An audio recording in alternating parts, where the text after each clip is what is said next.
Sejam bem-vindos, sejam bem-vindas. Em nosso bate-papo da semana, falaremos hoje sobre automação e inteligência artificial e seus impactos nos processos de gestão de uma organização. Não tem como negar, vivemos uma era de mudança constante, onde a tecnologia é um dos elementos catalisadores dessas transformações. Compreendê-la e incorporá-la ao dia a dia de maneira a gerar vantagem competitiva é o desafio que todas as empresas precisam superar para vivenciarem a transformação digital. Todos precisam entender que a era digital engloba transformações cognitivas, comportamentais e emocionais, todas de maneira simultâneas e harmoniosa, catalisando as mudanças de mindset e culturais necessárias para manter a competitividade e a relevância mercadológica, seja das empresas ou das pessoas, observando o futuro que se desenha como transformações significativas nos processos de gestão e da relação de trabalho impostos pela tecnologia. Então, dentro do tema do nosso bate-papo, nos confrontamos com algumas inquietações. Como a automação e a inteligência artificial impactam as empresas e cada um de nós como indivíduos e profissionais?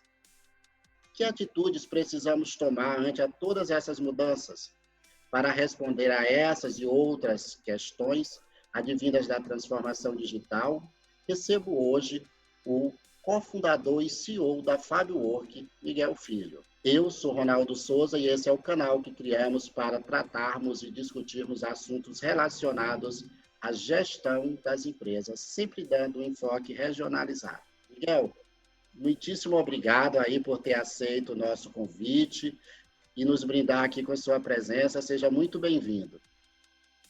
Bom, boa noite, Ronaldo. Agradeço o convite para falar no canal, né? A gente compartilhar um assunto tão quente, um hot topic, né? De como a inteligência artificial, esse buzzword, essa palavra que caiu na moda, né? Você hoje, quando vai folhear uma revista de negócios, você vai numa palestra sobre indústria, sobre negócios, você acaba encontrando alguém falando sobre inteligência artificial. De fato, é um tema que tem chamado a atenção bastante na economia brasileira. Não é um assunto, né, atual, né? Já são 80 anos de pesquisa na ciência, tá? E é uma área multidisciplinar e a indústria tem corrido atrás, principalmente no processo de automação industrial. Então, está aqui com vocês, representando a FabWork, uma empresa que facilita e impulsiona a transformação digital de outras empresas, né? Para a gente é um privilégio, tá? E é uma grande oportunidade para a gente poder compartilhar um pouco de conhecimento e aplicações práticas, tá bom? Então, agradeço, Ronaldo, o convite e estou aqui para a gente trocar esse bate-papo. Obrigado, Miguel. Mas, Miguel, eu queria iniciar aqui, primeiro, lhe dando a oportunidade de você se apresentar, de falar um pouco aí sobre a sua jornada profissional, sobre as suas credenciais.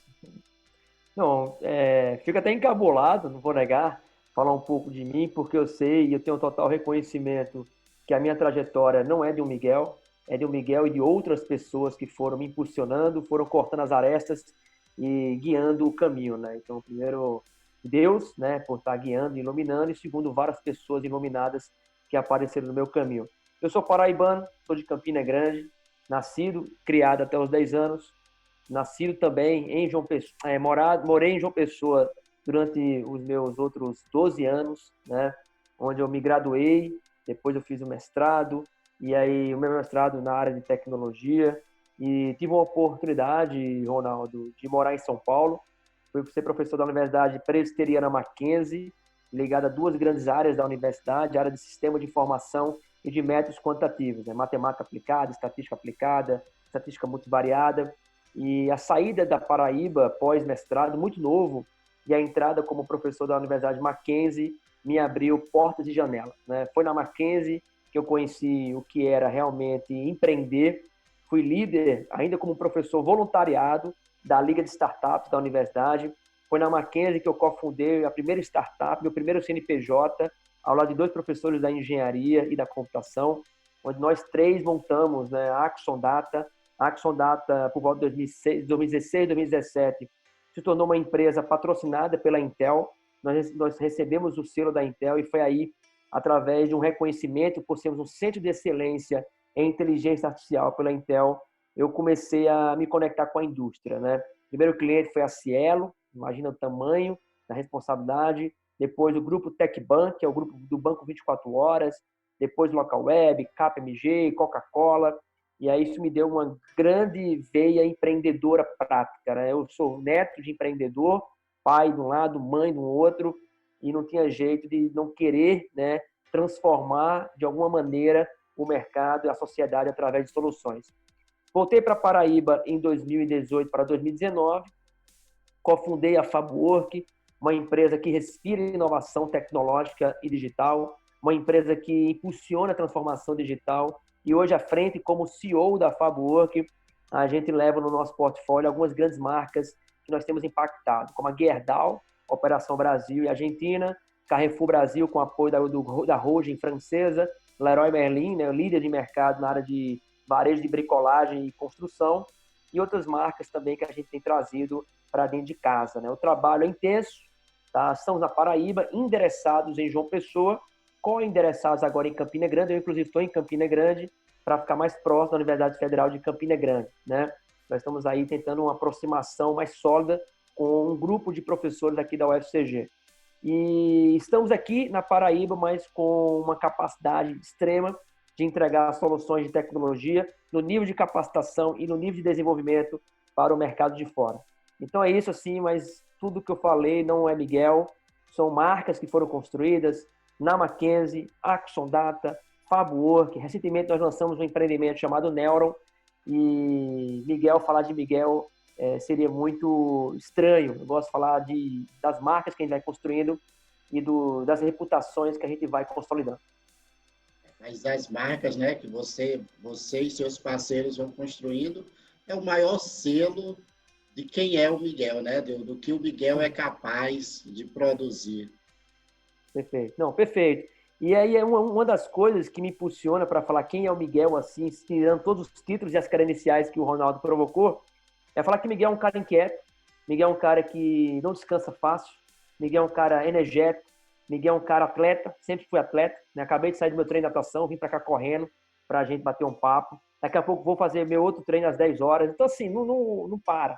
Tá? Eu acredito que você que está nos escutando, seja na área que você for, na indústria, no serviço, no varejo, se você é inquieto, se você gosta de resolver problemas, pode ter certeza que você tem um grande ativo e um grande perfil, você é um grande persona que o mercado absorve.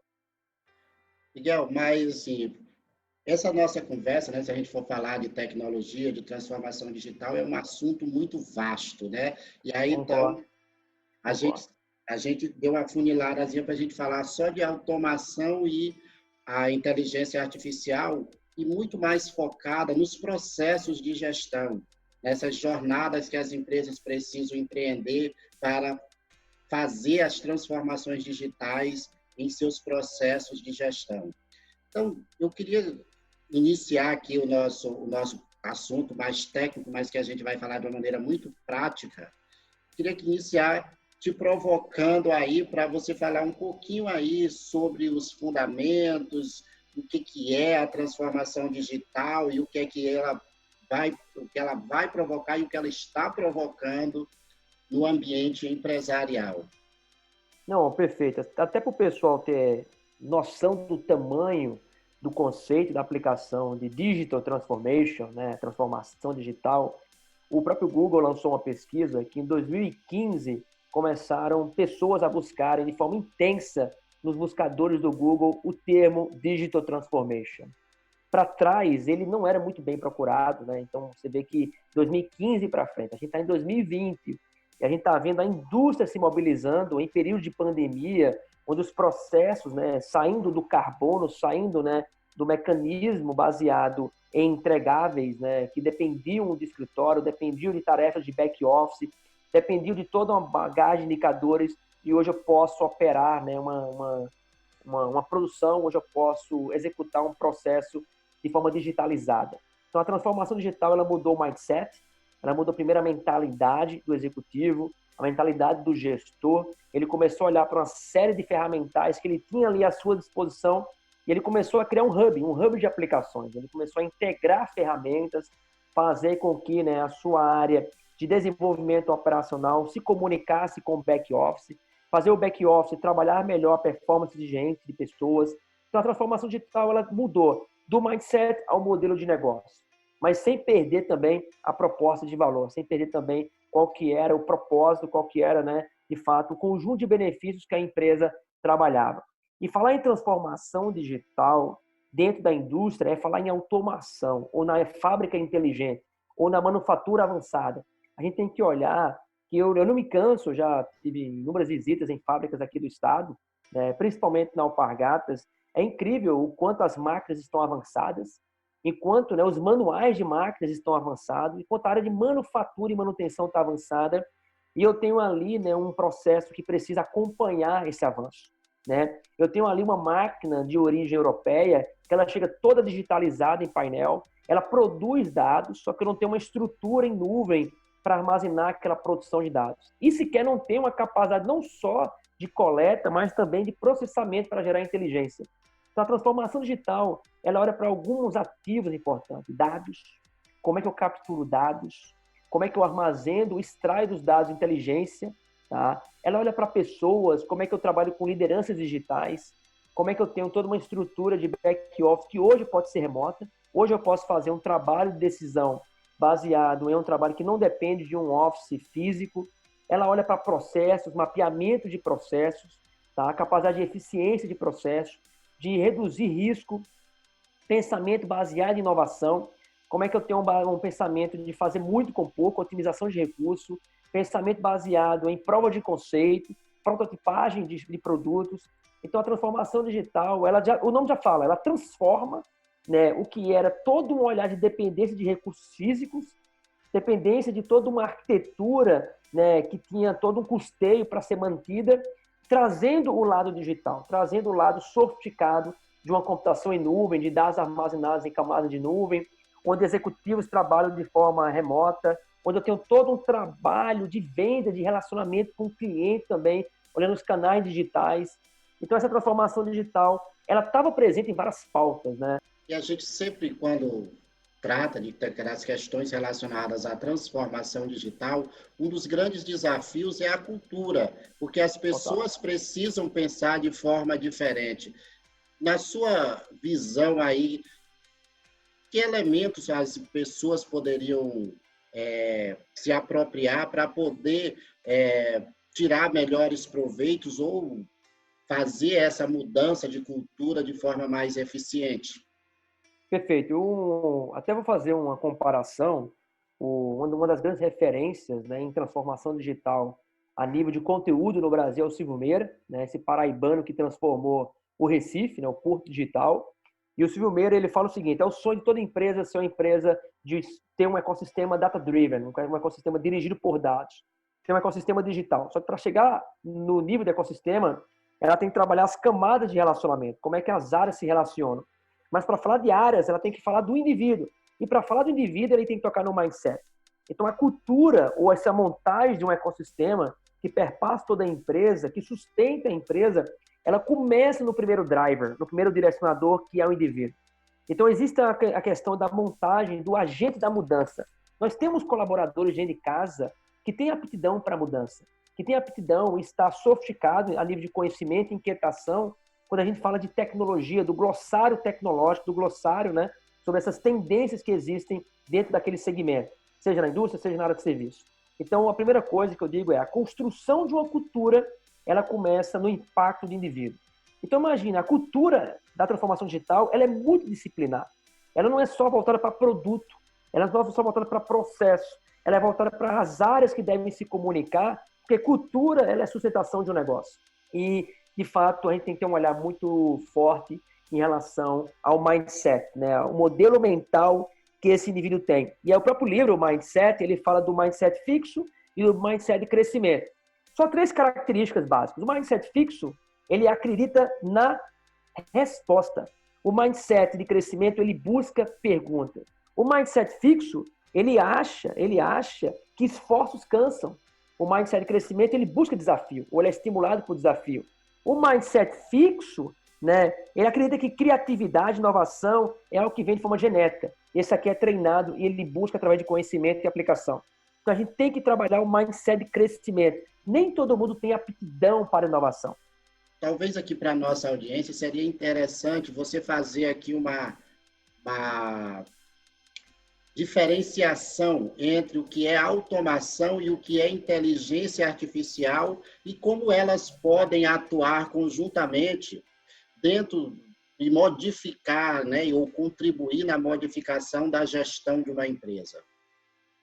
Não, perfeito. O termo automação está muito próximo do termo robotização, né? E a gente sabe, quem tem um breve conhecimento da construção de bots, de robôs, né, sabe que eles são treinados, eles são pré-requisitados, eles executam um processo. A automação, ela é pré-requisitada para executar um processo pré-estabelecido, de forma automática. A inteligência artificial, ela já é mutável conforme o contexto e conforme os dados. A IA, a inteligência artificial, existe uma camada de modelo chamado de paradigmas de aprendizagem, que são os nossos algoritmos de aprendizagem máquina, que eles aprendem conforme o conjunto de dados. Esse conjunto de dados, né, é que vai guiar o processo de geração de resultado, que pode ser automatizado através de algoritmos que vão automatizar. Então, a automação, ela já está presente no dia a dia de várias indústrias, tá? Eu tenho ali uma linha de produção toda automatizada, usando braços automatizados, eu tenho toda a distribuição. A IA, ela entra na camada do dado. A matéria-prima da IA é a ciência de dados, é a capacidade que eu tenho de produzir o comportamento, ou analisar o comportamento dos dados, dos registros que eu levo, trabalhar isso numa camada de inteligência e executar de forma automatizada. Então, as duas áreas hoje, quando eu tenho esses dois conceitos, eu entro numa manufatura avançada, eu entro numa fábrica inteligente, eu entro nessa nova revolução industrial, né, que é a Revolução 4.0. Miguel, você até falou de forma rápida e acredito que até uma visão mais nacionalizada, que nós ainda estamos um pouco atrasados em relação a esses temas. Estamos atrasados quando a gente fala desses temas em relação ao mercado europeu, à indústria europeia. Mas quando a gente traz isso mais aqui para o nosso estado, aqui para Paraíba, como é que você percebe os nossos empresários? Eles estão ligados nisso? Eles estão atentos a essa transformação que o mundo todo está vivendo? Olha, Ronaldo, vou trazer para o mundo prático. Um exemplo que eu escutei ontem, tá? A Alpargatas abriu uma vaga para engenheiro de produto. E aí, centenas de inscritos. O processo seletivo foi acontecendo, chegaram em 20. E uma única vaga. Foi contratado um doutor da área. Um cara que poderia estar dentro da academia, pesquisando, mas hoje não. Foi contratado pela indústria.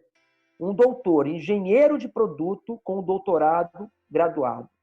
Se você for numa fábrica, eu tenho hoje um projeto que está rodando, né, em parceria com a empresa em Varsóvia, na Polônia, para atender a Siemens no eixo da saúde, que é a Siemens Healthineers. Se você olhar para a estrutura dos agentes que trabalham, dos engenheiros que trabalham nessa empresa e que fazem interface com a gente, todos são PhDs, todos são doutores. Então, lá fora, há uma valorização da formação acadêmica, porque a ciência é aplicada. Ela é aplicada na graduação, curso tecnólogo, eu faço um master degree, eu faço um doutorado e eu aplico. Então, no Brasil, eu vou entrar na Paraíba, no Brasil, nós estamos fora do horizonte, porque lá fora nós encontramos engenheiros e engenheiras em cargos de execução, formados com doutorado, com mestrados em alto nível. Aqui no Brasil, quando eu entro, eu quase não encontro. Né? As pessoas, infelizmente, as indústrias e as empresas, de forma geral, elas não valorizam a formação mais robusta do seu colaborador, que pode estar seguindo uma jornada de trabalho mais sofisticada. Quando eu entro na Paraíba, eu tenho indústrias de fora do estado que estão aqui. Eu tenho Alpargatas, eu tenho a Coteminas, né? Eu tenho essas indústrias que estão presentes no nosso estado. Eu tenho a indústria paraibana, que é sofisticada a nível de produto, que é o próprio São Brás, que trabalham aqui dentro. Então, por uma questão de influência de cultura Brasil, onde eu não valorizo a formação robusta, e ainda mais porque a universidade também, às vezes, ela não acompanha o raciocínio da tendência ou da modernidade da indústria, eu não tenho, de fato, uma relação próxima ao que é a indústria lá fora. Tá? Aqui ainda no nosso estado, nós temos um Senai muito atuante, né? Um Senai realmente, ele é corpo presente, mas, de fato, o raciocínio não é Paraíba, o raciocínio é Brasil. Aí vem aquele paradigma, tá? Que é um paradigma que está presente na indústria que quer a transformação digital, que é a gestão da mudança. Eu tenho que lidar com a mudança. Como é que eu lido com isso? E nós temos grande dificuldade aqui na Paraíba, eu vejo isso dentro do contexto de algumas indústrias que a gente atende e a gente se relaciona, a dificuldade que é de pivotar, que é um termo tão presente no mundo das startups, que é você mudar uma estratégia de acordo com o contexto, de acordo com o novo processo ou com a mudança de uma lógica de produto. E aí a gente encontra esse desafio aqui presente, tá? É uma indústria que não tem um material humano tão sofisticado, tá? É uma indústria que busca a mudança, mas às vezes o distanciamento do corporativo atrapalha, porque o corporativo não está aqui. Coteminas está em São Paulo, Alpargatas está em São Paulo. Então, essa distância acaba retratando o colaborador local como um colaborador que não pensa de forma estratégica, e sim de forma operacional. E transformação digital é um assunto corporativo, é um assunto de viés estratégico. Isso. Quando eu falo, Miguel, um pouco mais sobre as empresas aqui paraibanas, nascidas e desenvolvidas aqui na Paraíba, é muito mais com a preocupação, porque hoje o mercado ele é global. Você hoje está disputando com todo mundo. Então, mesmo você estando aqui e achando que você está seguro aqui no seu mercado, de repente tudo isso pode desmoronar se você não tiver capacitado para enfrentar um concorrente que de repente apareça, que esteja melhor paramentado, que esteja de fato alinhado com as tendências que o mercado está apontando aí para o futuro, alinhado com os desejos do consumidor, desse consumidor que está cada dia mais exigente. Então, assim, é uma preocupação, e quando eu falo disso, é muito mais no sentido para a gente alertar que os nossos conterrâneos precisam estar mais ligados nisso, precisam estar preocupados em implementar ações direcionadas à transformação digital. Olha, Ronaldo, vou te falar agora que a gente está olhando para as empresas de origem paraibana, de fato, nós temos uma timidez, né, de viés econômico ativo bastante acentuado. As empresas aqui na Paraíba, elas são muito tímidas no cenário, inclusive regional, né? A gente tem empresas fortes, tá? E empresas, inclusive, no interior, não necessariamente na capital, né? Ou na minha cidade de Campina Grande, que é uma cidade forte na indústria, né? Tanto é que a sede do Senai, da FIEP, estar aqui, a cidade ela respira na sua história, né? Economia pujante, tá? Mas nós temos Guarabira, por exemplo, né? O próprio Guarabes, tá? Que tem toda uma produção, né? No seu ramo. Nós temos, né? Docimel também na área de frutas, no seu ramo. E são empresas que estão aí disputando o mercado, levando seu produto para fora. Só que nós temos um leque de outras tantas empresas, em Pato, em Souza, em Cajazeiras, tá? Que precisam de um apoio. De fato, a gente tem que ter, né? E, assim, não quero entrar no patamar, porque não é mimimi, mas é importante mais a presença do governo enquanto apoiador. Agora, governo ativo, governo atuante. Às vezes, saiu até uma pesquisa agora na Califórnia, e foi perguntado para as empresas de tecnologia, tá bom, que é outro segmento, por que elas ficavam na Califórnia. O indicador incentivo fiscal ficou lá embaixo. Agora, o indicador incentivo governamental de abertura de mercado, de mostrar que pode ser exportado produtos, que podem ser colocados produtos dentro de um porto para ser exportado para outros locais, isso sim é algo inteligente e algo que as empresas querem. Esse apoio gerencial, esse apoio econômico ativo. Transformação digital é uma pauta governamental também, porque eu vou falar de cidades inteligentes, vou falar de uma indústria inteligente que gera emprego, né, que gera toda uma dinâmica econômica, onde o governo pode só ser aquele que vai coletar, né, a carga tributária, ou facilitar uma redução tributária. Isso é muito pouco, tá, diante daquilo que a gente pode fazer a nível de escoamento de produto na região Nordeste, pelo Brasil afora. Tá? E falta empurrãozinho, falta confiança e falta também competência, né? Mas não é por má vontade. às vezes é por falta de acesso a um conhecimento, tá? A gente tem alguns cases, né? Inclusive, gente sem instrução que fundou a empresa, que passou para seus herdeiros e que capacitou os herdeiros e os seus sub-herdeiros, e aí vai, mas que hoje está em outros patamares, tá? Empreender no Brasil não é fácil, a gente não pode também usar isso como desculpa, e isso é, de fato, algo que a gente tem que acreditar, que nós somos capazes, tá, de colocar nosso produto fora do estado. Miguel, eu queria entrar aqui num assunto que eu acho que ele é muito valioso para as pessoas, porque toda essa transformação digital, essa automação, o uso da inteligência artificial, ela vai também transformar o trabalho, ela vai impactar as pessoas. E mesmo aqui a gente falando dessa timidez aqui do nosso estado, cedo ou tarde nós vamos também ter que embarcar nesse barco aí, entendeu? Nós vamos ter que entrar nesse barco, não tem como ser diferente. E se fala muito, né, do que as pessoas precisam também estar atentas para elas se manterem empregáveis, para elas se manterem interessantes para esse mercado dentro dessa conjectura, dentro desse panorama digital. Não, perfeito. Negócios são feitos de pessoas, por pessoas e para pessoas. E até voltando um pouco na questão anterior, a gente tem que acreditar bastante, né, que hoje existe uma nova jornada de consumo digital. Tá? Além dessa timidez, o nosso público-alvo, o persona que a gente quer impactar, ele está aqui, ó, está disponível. Ele está surfando, ele está buscando, né? A própria Coteminas lançou agora um varejo virtual. Ela tem um comércio eletrônico, né, que foi criado, né, pelo neto do José Alencar, um menino novo, 19 anos, teve o estralo, tá bom, que tem uma formação robusta. Ele foi lá e construiu, né, um canal de comunicação direta entre a fábrica e os seus clientes que são, né, que representam o seu produto fora do país. Então a gente tem hoje o nosso cliente que está aqui, ó, no mundo do varejo online. Aí como é que eu me aproximo dele? Como é que eu crio campanha? Eu tenho que ter presença digital, né? E aí falando do nosso corpo de trabalho, também tem que acompanhar esse raciocínio. O nosso corpo de trabalho tem que ter um mindset digital. Tá? Não estou dizendo que a gente vai pegar ali um colaborador que já tem 30 anos de indústria e que teve uma dificuldade por sua geração de acessar a tecnologia. Ele tem conhecimentos que são importantes, mas eu tenho uma nova malha de colaboradores que estão chegando que tem que assumir esses postos, tá? De trazer criatividade, de trazer inovação digital, de acompanhar. A gente não está aqui buscando desenvolvedores de inteligência artificial. A gente está buscando gestores que vão acompanhar projetos utilizando da automação industrial, algoritmos de IA, mas que vão ter um raciocínio, né, pontual e dirigir esse tipo de ação. Então, o nosso colaborador hoje, tá, ele tem que ser respeitado e a gente tem que valorizar o conhecimento dele tecnicamente, que é importante.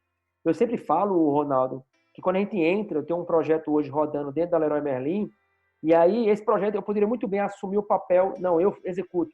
Não, traz gente de negócio, gente que conhece o business, gente que conhece as regras de negócio. Essas pessoas são importantes. E quando elas trazem o conhecimento substantivo delas e casam com o conhecimento tecnológico digital, isso dá um boom de soluções. Então, esse colaborador aqui, ele tem que vir entendendo a importância de automação, a importância de uma predição, de um modelo que vai prever resultados futuros. Mas ele não precisa necessariamente saber desenvolver o modelo, mas ele vai trazer as interpretações práticas do modelo.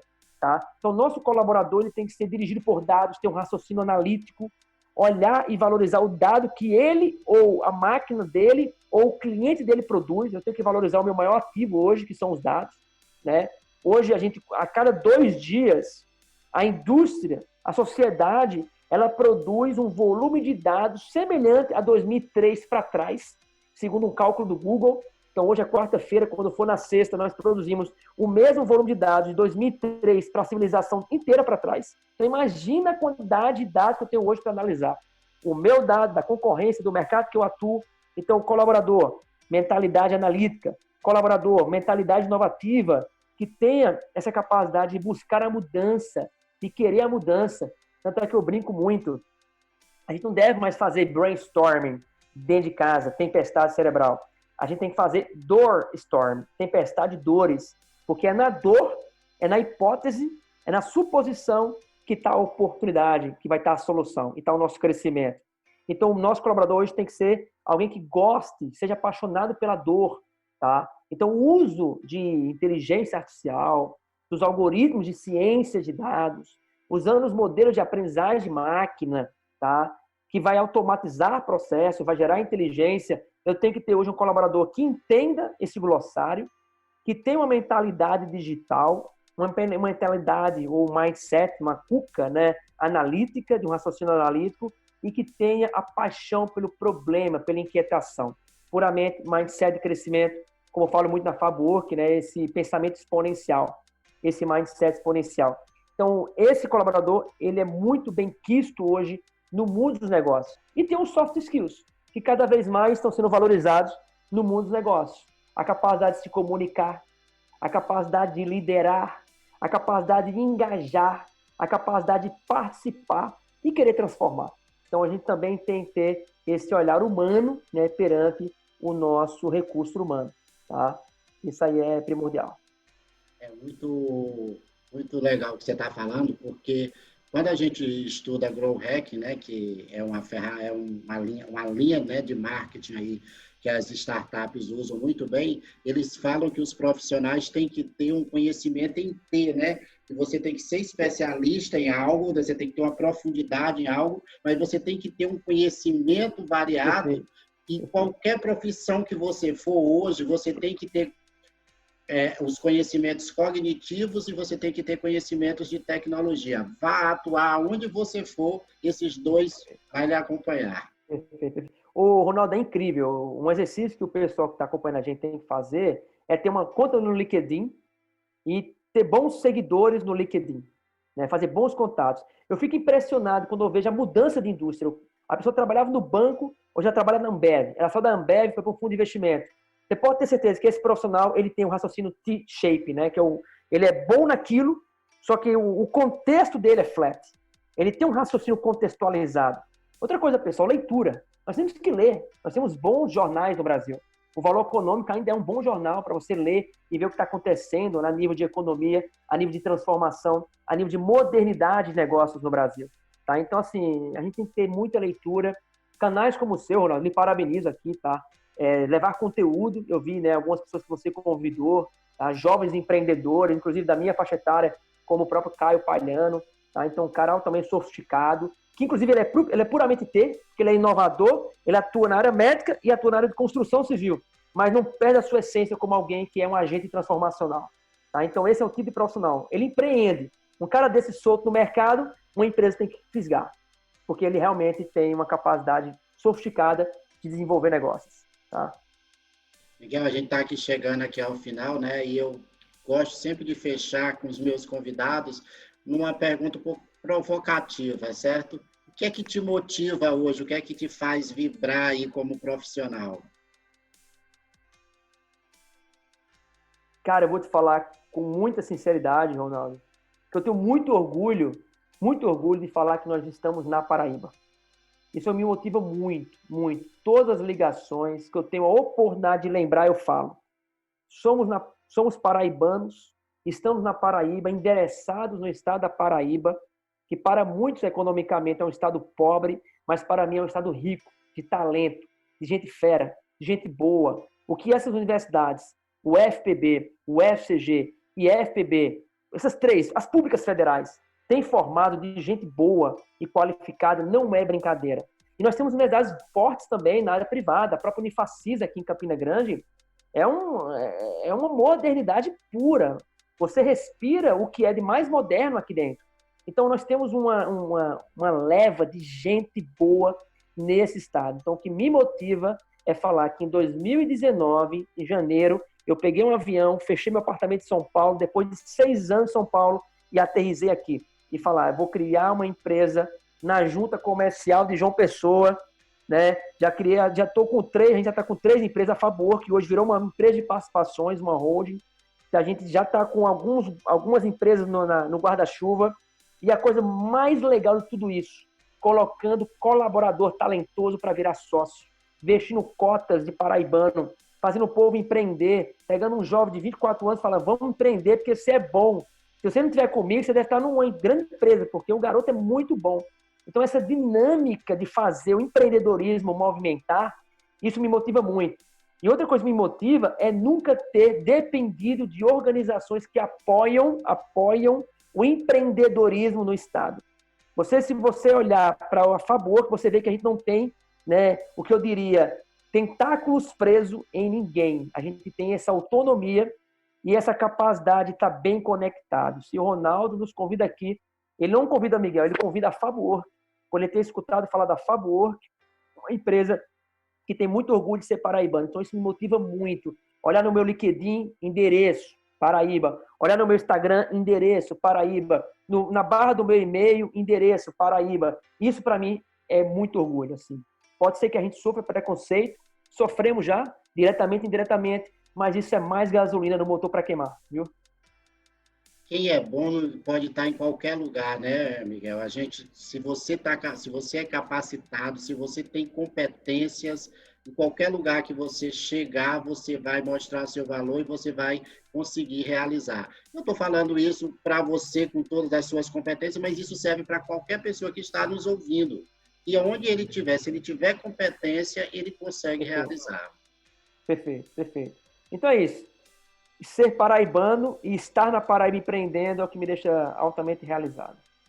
Miguel, muitíssimo obrigado. Agradeço, Ronaldo, parabenizo a construção do canal, trazendo conteúdo de qualidade, conteúdo construído na Paraíba, para um executivo que trabalha na Paraíba, que está dentro de uma indústria, que a gente tem muito orgulho por ser paraibana, e assim, para mim, agradeço o meu time, por estar representando eles, da Fabwork, o meu sócio, o professor Miguel Izone, meu pai, que me acompanha nessa jornada.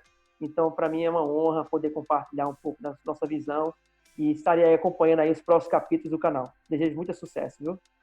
Pessoal, esse foi Miguel Filho, aí, ele trazendo aí um pouco mais de esclarecimento e luz sobre um tema tão vibrante, tão atual, tão necessário.